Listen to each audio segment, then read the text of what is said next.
സൗരങ്ങളെ നിങ്ങൾ ഒരു പക്ഷേ തീർച്ചയായിട്ടും കേട്ടിട്ടുണ്ടാവും ഈ ഹെസിക്കാസം എന്ന് പറഞ്ഞൊരു പ്രയർ. ആ പേര് കേട്ടിട്ട് ഞെട്ടണ്ട. യേശുനാമ ജപം, ഈശോയുടെ നാമം, ജീസസ് പ്രയർ എന്നാണ് അതിന്റെ ഒരു കാര്യം. ഈസ്റ്റേൺ ട്രഡീഷണൽ ഫോളോ ചെയ്തുകൊണ്ടിരുന്ന വളരെ അഭിഷേകം നിറഞ്ഞ, വളരെ ശക്തി നിറഞ്ഞൊരു പ്രാർത്ഥന രീതിയാണ് ഈ ഹെസിക്കാസം പ്രയറിന്റെ ബേസിക്. ഇങ്ങനെയാണ് ആ പ്രാർത്ഥന. ഇങ്ങനെയാണ് ഇംഗ്ലീഷ് നമ്മൾ ഇങ്ങനെ ചെല്ലും: Jesus son of the living God, have mercy on me a Sinner. മലയാളത്തിൽ: ഈശോയെ ജീവനുള്ള ദൈവത്തിന്റെ പുത്ര, പാപിയായ എന്നിൽ കനിയണമേ. അവരത് പ്രാർത്ഥിക്കാൻ ഉപയോഗിച്ചൊരു പ്രത്യേക രീതിയുണ്ട്.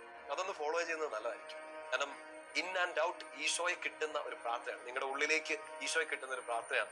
അപ്പൊ അവർ പ്രാർത്ഥിച്ചൊരു പ്രത്യേക രീതി ഇതാണ്: Jesus son of the living God, ഈശോയെ ജീവനുള്ള ദൈവത്തിന്റെ പുത്ര എന്ന് പറയുമ്പോൾ ശ്വാസം അകത്തേക്ക് എടുക്കുന്നു.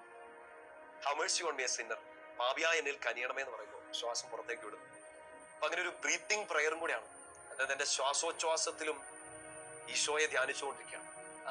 നമുക്കിത് പ്രാക്ടീസ് ചെയ്യണമെങ്കിൽ ഒരു വലിയ മുറി വേണ്ട. എവിടെ ഇരിക്കുമ്പോഴും പ്രാർത്ഥിക്കാൻ പറ്റുന്ന അഭിഷേകത്തിന്റെ, ഈശോയുടെ ശക്തി നിറയുന്ന വലിയൊരു പ്രാർത്ഥനയാണ്.